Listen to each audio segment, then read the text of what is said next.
Hello friends, welcome back to my channel. இன்னைக்கு பாப்பா மதியம் லஞ்சுக்கு இட்லி தான் வேணும்னு கேட்டிருந்தா. ஸோ அவளுக்கு இட்லி ரெடி பண்ணுறதுனால எங்களுக்கு மதியம் தனியாக லஞ்ச் செஞ்சுக்கலாம், எங்களுக்கும் சேர்ந்து பிரேக்ஃபாஸ்ட்க்கு இட்லியே செஞ்சிடலாம்னு சொல்லிட்டு இட்லி ஊற்றி வச்சுட்டேன். காலையில் பிரேக்ஃபாஸ்ட் ரெடி பண்ணி வச்சுட்டு அப்படியே மார்க்கெட் போகிற வேலை இருந்துச்சு, மார்க்கெட் போயிட்டு வந்துட்டேன். நான் எனக்கு தெரிஞ்ச மாதிரி நான் வாங்குற வெஜிடபிள்ஸ் எல்லாம் எப்படி ஸ்டோர் பண்ணி வைப்பேன் அப்படின்றது உங்க கூட ஷேர் பண்ணிக்கிறேன். ஃபர்ஸ்ட் உங்ககிட்ட இந்த மாதிரி காட்டன் வேஸ்டி இல்லைன்னா காட்டன் கிளாத் ஏதாவது வேஸ்டா எக்ஸஸா ஏதாவது இருந்துச்சு அப்படின்னா இந்த மாதிரி கட் பண்ணி எடுத்து வச்சுக்கோங்க. எப்பவுமே வெஜிடபிள்ஸ் ஸ்டோர் பண்ணும்போது டிஷ்யூ யூஸ் பண்ணி ஸ்டோர் பண்றதை விட இந்த மாதிரி காட்டன் கிளாத் யூஸ் பண்ணி ஸ்டோர் பண்றது ரொம்பவே நல்லது. அதுக்காக தான் நான் இது யூஸ் பண்றேன். வெஜிடபிள்ஸ் ஸ்டோர் பண்ணி வைக்கிறதுக்கு எந்த கண்டெய்னரா இருந்தாலும் சரி, அதுல இந்த மாதிரி நம்ம கட் பண்ணி வச்சிருந்த காட்டன் கிளாத்தை போட்டுட்டு நான் இப்போ ஃபர்ஸ்ட் கருவேப்பிலை தான் ஸ்டோர் பண்ண போறேன். நான் முன்னாடிலாம் கருவேப்பிலை வாஷ் பண்ணி தான் ஸ்டோர் பண்ணிட்டு இருந்தேன். அப்படி வாஷ் பண்ணி ஸ்டோர் பண்ணும்போது அது ரொம்ப நாள் எனக்கு மெயின்டைன் ஆகுறது இல்லை. ஸோ அதனால இப்பெல்லாம் நான் வாஷ் பண்ணாம அப்படியே இந்த மாதிரி உரிச்சு மட்டும் போட்டு அப்படியே ஸ்டோர் பண்ணிக்கிறது. இந்த மாதிரி பண்ணும்போது ரொம்ப நாளைக்கு கருவேப்பிலை நல்லா ஃப்ரெஷ்ஷா அப்படியே இருக்கு. குக் பண்ணும்போது மட்டும் நான் அப்பப்போ எடுத்து வாஷ் பண்ணிப்பேன், அது எனக்கு கொஞ்சம் ஈஸியாகவும் இருக்கு. இப்போ உரிச்சு போட்டதுக்கு அப்புறம் நம்ம இன்னொரு காட்டன் கிளாத் இந்த மாதிரி மேலே போட்டுட்டு அதுக்கப்புறமா ஏர் டைட்டா க்ளோஸ் பண்ணி வச்சிட்டோம் அப்படின்னா கருவேப்பிலை நல்லா ஃப்ரெஷ்ஷா இருக்கும். நெக்ஸ்ட் கொத்தமல்லி ஸ்டோர் பண்ணி வைக்க போறேன். இதே மாதிரி ஒரு கண்டெய்னர்ல காட்டன் கிளாத் யூஸ் பண்ணிட்டு நான் கொத்தமல்லி கருவேப்பிலை மாதிரியே தான் வாஷ் பண்ணி ஸ்டோர் பண்ண மாட்டேன், அப்படியே தான் ஸ்டோர் பண்ணுவேன். ஃபர்ஸ்ட் இந்த வேரை ஃபுல்லாவே ரிமூவ் பண்ணிடுவேன். அதுக்கப்புறம் இதுல இருக்க பழுத்த தலை நல்லா அழுகுன தலை எல்லாத்தையுமே ஃபுல்லாவே ரிமூவ் பண்ணிட்டு இந்த மாதிரி தண்டோடவே கட் பண்ணி போட்டு வச்சிருவேன். இந்த மாதிரி போடும்போது 1 வீக்குக்கு நல்லா இருக்கும் கொத்தமல்லி. எல்லா கொத்தமல்லியும் இதே மாதிரி கட் பண்ணி எடுத்து வச்சதுக்கு அப்புறம் அதே மாதிரி காட்டன் கிளாத் மேலே யூஸ் பண்ணி ஏர் டைட்டா க்ளோஸ் பண்ணி வச்சிட்டோம்னா 1 வீக்குக்கு கரெக்டா இருக்கும்.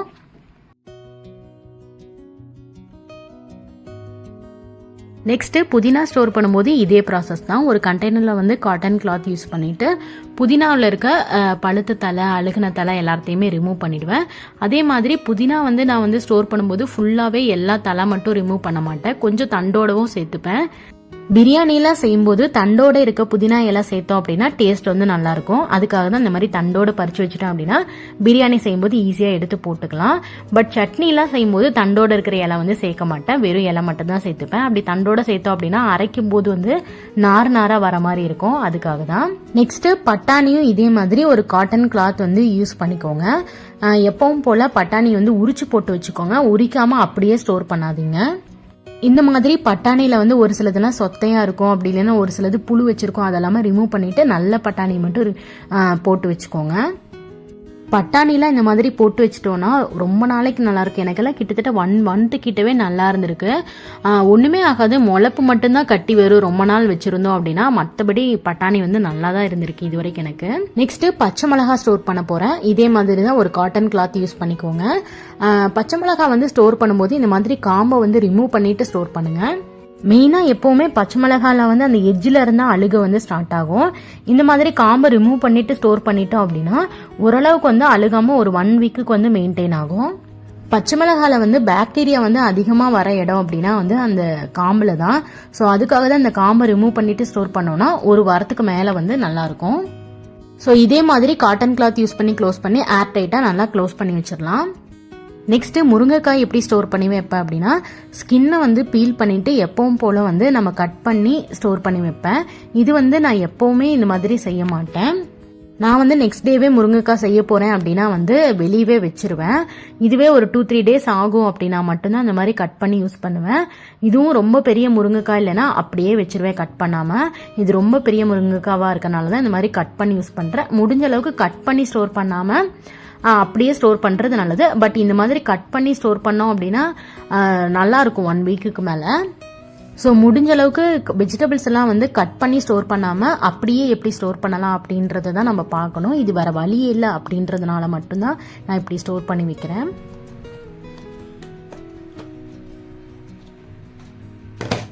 நெக்ஸ்ட் வெண்டைக்காயில இருக்கிற ஒரே ப்ராப்ளம் சீக்கிரமா முத்தி போயிடும், அதுதான் பிரச்சனை. ஸோ இந்த மாதிரி வெண்டைக்காயில மேலையும் கீழையும் இந்த மாதிரி கட் பண்ணிட்டு ஸ்டோர் பண்ணி வச்சோம் அப்படின்னா வெண்டைக்காய் முத்தி போகாது.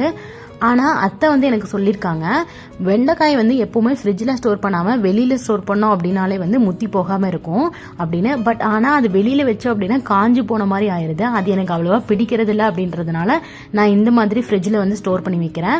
பட் உங்களுக்கு காஞ்சிருந்தாலும் பரவாயில்ல, ஃப்ரிட்ஜில் ஸ்டோர் பண்ணாமல் வெளியில் வச்சு யூஸ் பண்ணணும்னு நினச்சிங்கன்னா கண்டிப்பாக அதுவே நீங்கள் ட்ரை பண்ணி பாருங்கள்.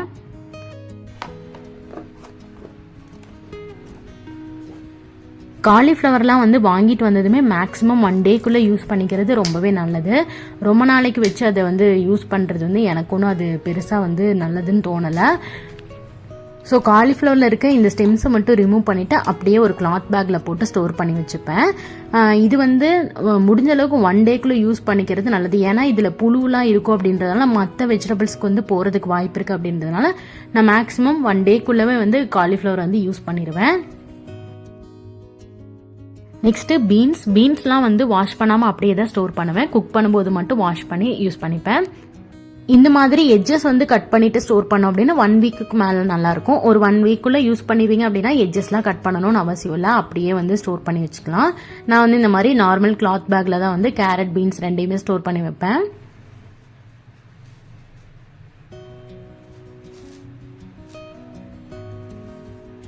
பாவக்காய் வந்து நார்மலாக நான் எட்ஜஸ் மட்டும் கட் பண்ணிட்டு ஸ்டோர் பண்ணி வைப்பேன். பாவக்காய் எப்படி பழுக்காம ரொம்ப நாள் ஸ்டோர் பண்ணலான்னு கூகுளில் பார்த்தப்ப சீட்ஸ் எல்லாம் ரிமூவ் பண்ணிட்டு ஏர்டைட்டாக பிளாஸ்டிக் பேக்கில் வந்து ஸ்டோர் பண்ணி வைக்க சொல்லி போட்டிருந்துச்சு. பட் எனக்கு வந்து அது வந்து சரின்னு படல. கட் பண்ணி ஸ்டோர் பண்ணோம் அப்படின்னாலே அதில் இருக்க சக்தி எல்லாமே போயிடும். ஸோ அதனால எனக்கு அது நான் ஃபாலோ பண்ணலை. நான் இந்த மாதிரியே வந்து ஃபாலோ பண்ணிக்கிறது. இதுவே எனக்கு வந்து நல்லா தான் இருக்குது. நெக்ஸ்ட்டு தக்காளி வந்து நான் ஃப்ரிட்ஜில் தான் ஸ்டோர் பண்ணி வைப்பேன். வெளியில் ஸ்டோர் பண்ணுறதுல வெளியில் ஸ்டோர் பண்ணானா எப்படியோ அது வந்து அழுகி போயிடுது. ஸோ அதனால ஃப்ரிட்ஜ்லேயே வந்து நான் ஸ்டோர் பண்ணிக்கிறது. தக்காளி வாங்கும் போது மட்டும் நல்லா பழுத்த பழமாகவும் இருக்கும். ஆனால் இந்த மாதிரி ப்ரெஸ் பண்ணி பார்க்கும்போது நல்லா அமுங்காமல் நல்லா கெட்டியாக இருக்கும். அந்த மாதிரி பழமாக வாங்கிட்டோம் அப்படின்னா தக்காளி வந்து நல்லா இருக்கும் ரொம்ப நாளைக்கு. தக்காளியை மட்டும் ஓப்பனாக தான் இந்த மாதிரி ட்ரேயில் போட்டு ஸ்டோர் பண்ணி வைப்பேன். க்ளோஸ் பண்ணி ஸ்டோர் பண்ண மாட்டேன். எல்லா வெஜிடபிள்ஸுமே பாக்ஸில் போட்டு ஃபில் பண்ணி எடுத்து வச்சுட்டேன். இப்போ எல்லாத்தையுமே ஃப்ரிட்ஜில் அரேஞ்ச் பண்ணி எடுத்து வச்சிடுறேன்.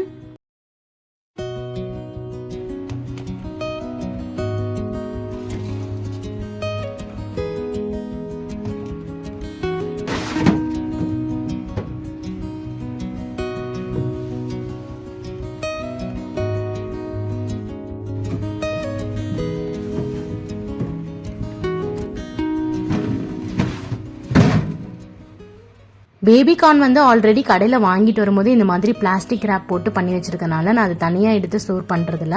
ஸோ அதை வந்து முடிஞ்ச அளவுக்கு 1 டே 2 டேஸில் வந்து யூஸ் பண்ணிடுவேன். நெக்ஸ்ட்டு பொட்டேட்டோ எப்படி ஸ்டோர் பண்ணணும்னு மோஸ்ட்லி எல்லாருக்குமே தெரியும். பட் இருந்தாலும் தெரியாதவங்களுக்காக நான் சொல்கிறேன். பொட்டேட்டோ வந்து எப்போவுமே வந்து ஃப்ரிட்ஜில் வந்து ஸ்டோர் பண்ணக்கூடாது. இந்த மாதிரி ஓப்பன் ஸ்பேஸில் நல்லா காத்தோட்டமாக இருக்கிற இடத்துல தான் வந்து ஸ்டோர் பண்ணி வைக்கணும். நெக்ஸ்ட்டு வெங்காயம்லாம் நான் எப்படி ஸ்டோர் பண்ணி வைப்பேன்னா, ஈரமாக இருந்துச்சுன்னா நல்லா அதை காய வச்சிருவேன். வெயிலில் காய வைக்கக்கூடாது. நல்லா நிழலில் வந்து பரப்பி விட்டு காய வச்சு அதுக்கப்புறமா எடுத்து இந்த மாதிரி ஓப்பனான ஒரு இடத்துல வந்து ஸ்டோர் பண்ணி வைக்கணும். நாங்கள் வந்து எப்போவுமே வாழைப்பழத்தை வந்து ஃப்ரூட் பாஸ்கெட்டில் வந்து ஸ்டோர் பண்ண மாட்டோம். அப்படி ஸ்டோர் பண்ணோம் அப்படின்னா அடியில் இருக்க பழம் எல்லாமே அழுகி போயிடும். ஸோ அதுக்காக தான் இந்த மாதிரி நம்ம கயிறில் வந்து இந்த மாதிரி தொங்க விட்டோம் அப்படின்னா பழம் வந்து அழுகி போகாமல் நல்லாயிருக்கும். தேங்காய் வந்து எப்போவுமே ஸ்டோர் பண்ணும்போது தலைகீழாக திருப்பி வைக்காமல் நேராக நிமித்தி வச்சு ஸ்டோர் பண்ணோம் அப்படின்னா ரொம்ப நாளைக்கு அழுகாமல் நல்லாயிருக்கும். அவ்வளோதான், வெஜிடபிள் ஸ்டோர் பண்ணுற ஒர்க் எல்லாமே முடிஞ்சுது. இப்போ வந்து நான் கொஞ்சம் துவரம்பருப்பு வந்து நேற்று நைட்டே ஊற வச்சு வச்சுருந்தேன். வெளியில் எடுத்து வச்சா கெட்டு போயிடும் அப்படின்றதுனால தான் ஃப்ரிட்ஜில் எடுத்து வச்சுருந்தேன். நேற்றே வந்து சாதம் வடித்த கஞ்சி வந்து ஒரு நாள் ஃபுல்லாக நைட் வந்து புளிக்க வச்சுருந்தேன். இப்போல்லாம் சம்மர் ஆரம்பிச்சிருச்சு அப்படின்றதுனால சீக்கிரமாக பாடியும் ஹீட் ஆயிடுது, தலையும் வந்து ரொம்ப சூடாகுது. ஸோ அதுக்காக தான் வந்து கஞ்சியும் துவரம்பருப்பும் நேற்றே வந்து ரெடி பண்ணி வச்சுட்டேன். எங்கள் ஆத்தாலாம் வந்து தலை வந்து எப்போவுமே குளிர்ச்சியாக இருக்கிறதுக்காகவும் நல்லா ஹேர் வந்து ஸ்மூத் அண்ட் சில்கியாக இருக்கிறதுக்காகவும் எப்போவுமே அவங்க இதெல்லாம் தான் பண்ணுவாங்களாமா. இப்போ ஊற வச்ச துவரம்பருப்பை ஒரு மிக்சி ஜாரில் சேர்த்துட்டு நல்லா ஃபைன் பேஸ்ட்டாக அரைச்சி எடுத்துக்கலாம். துவரம்பருப்பு ஊற வைக்கணும்னு அவசியம் இல்லை, அப்படியே கூட வந்து அரைக்கலாம். இப்படி அரைச்சோம் அப்படின்னா கொஞ்சம் ஸ்மூத் பேஸ்ட்டாக இருக்கும். அதுக்காக நான் வந்து ஊற வச்சு வச்சுருக்கேன். இதை வந்து ஒரு நாள் நைட் ஃபுல்லாக வந்து புளிக்க வச்சு வச்சுருந்த கஞ்சியில் வந்து இந்த அரைச்சதை வந்து கலந்து ரெண்டையுமே நல்லா கலந்து எடுத்துக்கலாம். நான் வந்து கொஞ்சம் கஞ்சி வந்து கொஞ்சம் கம்மியாக வச்சுட்டேன். நீங்கள் வந்து கஞ்சி சேர்த்திங்கன்னா நிறைய கஞ்சி சேர்த்து செய்யுங்க. அப்போ தான் வந்து கொஞ்சம் நுரை நல்லா வரும். என்னோடது கஞ்சி கம்மியாக இருக்கிறதுனால வந்து நுரை அதிகமாக வரலை.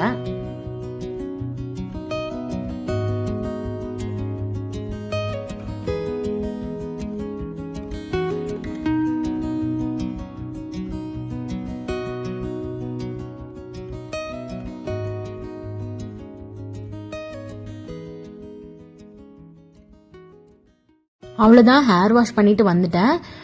எனக்கு எப்படியே இந்த வெயிலுக்கு ஏதாவது நல்லா சில்லுன்னு குடித்தா ரொம்ப நல்லாயிருக்கும்னு தோணுச்சு. ஸோ உடனே கடைக்கு போயிட்டு பால் வாங்கிட்டு வந்துட்டேன். ரோஸ் மில்க் செய்யலான்னு சொல்லிட்டு தான் ஃபஸ்ட்டு வந்து பாலை காய்ச்சி எடுத்துக்கலாம் ரோஸ் மில்க் செய்கிறதுக்கு. இன்றைக்கி ரோஸ் மில்க் வந்து நேச்சுரலாக பண்ணலை, ஜஸ்ட் எசன்ஸ் யூஸ் பண்ணி மட்டும்தான் பண்ணுறேன். சரி அவசரமாக குடிக்கலான்னு தோணுச்சேன்னு ஆசையாக இருந்துச்சுன்னு சொல்லிட்டு தான் செய்கிறேன். இன்னொரு நாள் வந்து நேச்சுரலாக எப்படி ரோஸ் மில்க் செய்யலாம் அப்படின்றது வந்து நான் ஷேர் பண்ணுறேன். பால் நல்லா காஞ்சதுக்கப்புறம் நல்லா ஆற வச்சு அதுக்கப்புறமா அதை வந்து ஃப்ரிட்ஜில் எடுத்து வச்சுக்கலாம். 2 hours வச்சுக்கலாம். நான் ஃப்ரீசரில் வச்சுக்கிறேன், சீக்கிரமாக சில்லுன்னு ஆகணும் அப்படின்றதுனால. அதுக்கப்புறமா இது வந்து சப்ஜா சீட்ஸ் எல்லாத்துக்குமே தெரியும். இதில் வந்து தண்ணி ஊற்றி ஒரு 10 நிமிஷம் வந்து ஊற வச்சுக்கலாம். அதுக்குள்ளே இங்கே பாலும் நல்லா சில்லுன்னு சூப்பராக ரெடி ஆகிடுச்சு. இதில் வந்து உங்களுக்கு டேஸ்ட்டுக்கு தேவையான அளவு சர்க்கரை சேர்த்துக்கோங்க. அதுக்கப்புறமா ரோஸ் சிரப் வந்து சேர்த்துக்கோங்க. ரோஸ் சிரப் அப்படி இல்லைன்னா ரோஸ் மில்க் எசன்ஸ் வந்து கடையில் கிடைக்கும், அதை வந்து சேர்த்துக்கோங்க. நான் வந்து 500 ml வந்து மில்க் எடுத்திருக்கேன். அதுக்கு வந்து ஒரு 7 to 8 drops வந்து கரெக்டாக இருக்கும்.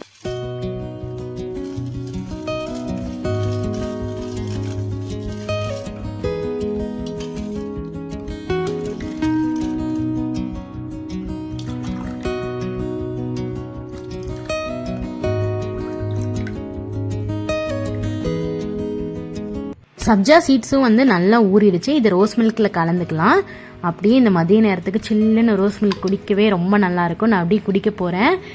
அவ்வளோதான் ஃப்ரெண்ட்ஸ், நான் அப்படியே இதோட வீடியோ முடிச்சுக்கிறேன். இந்த வீடியோ உங்களுக்கு பிடிச்சிருந்தா லைக் பண்ணுங்கள், ஷேர் பண்ணுங்கள்.